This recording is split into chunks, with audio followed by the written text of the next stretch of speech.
Radio Grésivaudan, 89, 87.8, 92.4. Et il fait chaud dans le Grésivaudan, il fait chaud, c'est l'été, vous avez pu le constater. Et quoi de mieux comme activité pour pouvoir se rafraîchir et en même temps passer un excellent moment que de la spéléologie. Alors, du coup, il se trouve que il y a d'excellentes sorties de spéléologie qui vous attendent aux environs de Crolles, et on vous propose justement de les découvrir aujourd'hui avec Cyril et Spéléo dans de Crolles. Bonjour Cyril. Bonjour. Alors, dans un premier temps, justement, est-ce qu'on peut un peu présenter Spéléo dans de Crolles ? Alors, Spéléo dans de Crolles, c'est un lot de sorties souterraines qui sont proposées au grand public et qui sont centrées exclusivement sur la dent de Crolles. Donc ces sorties souterraines, elles vont de la sortie découverte vraiment horizontale, où on peut même emmener les enfants, à des sorties beaucoup plus sportives qui s'adressent donc déjà à des gens un petit peu plus sportifs, un petit peu plus vaillants, on va dire. Et puis au milieu de tout ça, il y a les grands classiques comme par exemple la traversée de la dent de Crolles qui est réputée bien au-delà de la région et qui reste une sortie spéléo majeure et mythique. Ça fait longtemps que vous proposez ces sorties spéléo ? Alors ça fait pas mal de temps, et puis là récemment on a un petit peu revu la façon de présenter les choses, la façon de présenter l'activité, la façon aussi de s'adresser au grand public. Donc on va dire que voilà, c'est à la fois ancien et puis un petit peu récent en même temps. Alors c'est comment dire, c'est une passion pour vous, la spéléologie, j'imagine. Alors au départ oui, c'est une passion. C'est quelque chose que j'ai découvert un peu par hasard, avec un enchaînement de circonstances. Et puis je suis devenu pratiquant, et puis un jour j'ai décidé d'en faire mon métier. Tout à fait, d'ailleurs. Vous êtes guide diplômé d'État en spéléologie. Absolument, oui, je suis donc diplômé d'État. C'est un diplôme qui est indispensable pour pouvoir guider des gens sous terre et les encadrer correctement en toute sécurité, etc. Il y a des périodes de l'année où c'est pas possible, je suppose, à cause d'intempéries ou de choses comme ça ? Alors en fait, la spéléo, ça peut se pratiquer toute l'année, mais pas forcément n'importe où et pas forcément n'importe comment. Par exemple, en hiver, quand il y a de la neige, il y a des trous qui sont inaccessibles simplement parce que l'accès est trop enneigé ou simplement parce que le trou est bouché. Pour le reste de l'année, on peut pratiquer comme on veut, mais il faut faire attention notamment à la météo et plus précisément à la pluie, puisqu'il y a certains réseaux qui peuvent se remplir d'eau sans noyer et donc devenir impraticables, voire même très dangereux. D'accord. Parlons justement un peu des souterrains en fait, que vous avez du coup l'occasion de souvent traverser ou aller voir grâce justement à vos activités.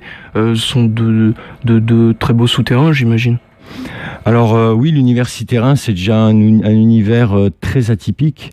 Ce qu'on voit à l'intérieur d'une grotte ou d'un réseau souterrain, on ne peut le voir que si on va justement dans ce réseau. C'est un voyage aussi à travers le temps, puisqu'on se promène dans des galeries qui ont été formées pendant des millions d'années suite au travail de l'eau.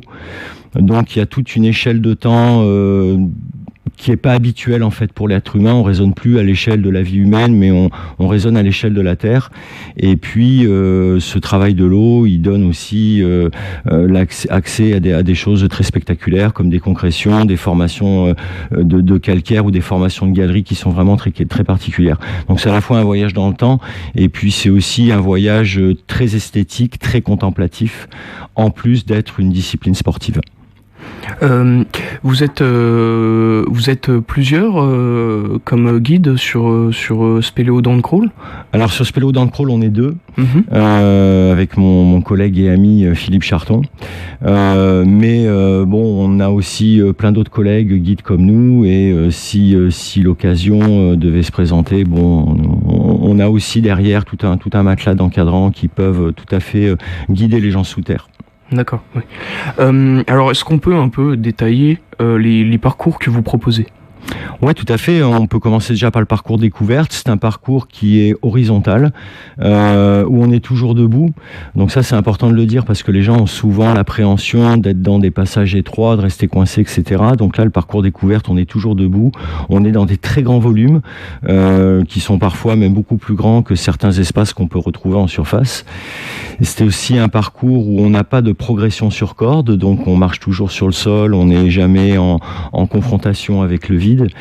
Et puis c'est un parcours qui est intéressant parce qu'on peut le faire en famille et notamment amener des enfants, ce qui leur permet en général de découvrir un univers dont ils n'ont peut-être au mieux qu'entendu parler, et donc déjà de les initier un peu à ce qui se passe sous terre, comment ça s'est formé, déjà leur donner des notions un petit peu de géologie, leur raconter des belles histoires aussi. Donc ça c'est le parcours découverte, qui est en général très demandé parce que ça permet de passer une bonne journée entre familles, enfin en famille ou entre amis en tout cas. Pour les autres parcours, on peut parler par exemple des traversées. Alors j'évoquais tout à l'heure la traversée Glahanette. C'est une traversée qui commence au trou du Glas, donc en face ouest de l'Adam, et qui nous permet de sortir en face est, au-dessus de la vallée du Grésivaudan. Donc on va réellement traverser la montagne de part en part. C'est un parcours qui n'est pas très difficile, mais qui est plutôt long, puisqu'on met entre 6 et 8 heures pour le réaliser. Et puis, il permet de découvrir de nombreux paysages très variés. Il y a de la progression sur corde, donc des puits à descendre. Mais c'est un parcours qui n'est pas réservé aux spéléos aguerris. Il suffit juste d'être en bonne forme physique, d'être capable de faire de l'effort pendant une journée, et accompagné par un guide qui connaît l'itinéraire et qui va savoir encadrer correctement. C'est assurément une très belle aventure, et puis l'assurance de passer une journée inoubliable avec des souvenirs pour longtemps. Comment dire, c'est souterrain que du coup vous avez l'occasion d'explorer depuis quelques années maintenant. Est-ce que ils évoluent avec le temps? Alors oui, ils évoluent, la Terre bouge sans arrêt, mais c'est une évolution qui est très très lente et qui est imperceptible à l'œil nu à l'instant T. J'ai emmené quelqu'un récemment sous terre qui m'a dit: c'est dingue, c'est la première fois que je me retrouve dans un univers où rien ne bouge. Parce qu'il n'y a pas de plantes, il n'y a pas de vent, il y a rien qui bouge comme quand on est en surface en fait. Oui. Donc l'univers souterrain, c'est vrai que ça bouge, ça se modifie, mais vraiment, encore une fois, à l'échelle de la Terre. Et les modifications qu'on peut observer, elles sont vraiment très très lentes. Alors tout à l'heure, vous avez évoqué la géologie. En tant que spéléologue diplômé d'État, guide de spéléologie diplômé d'État, plus précisément, vous avez beaucoup de connaissances en géologie?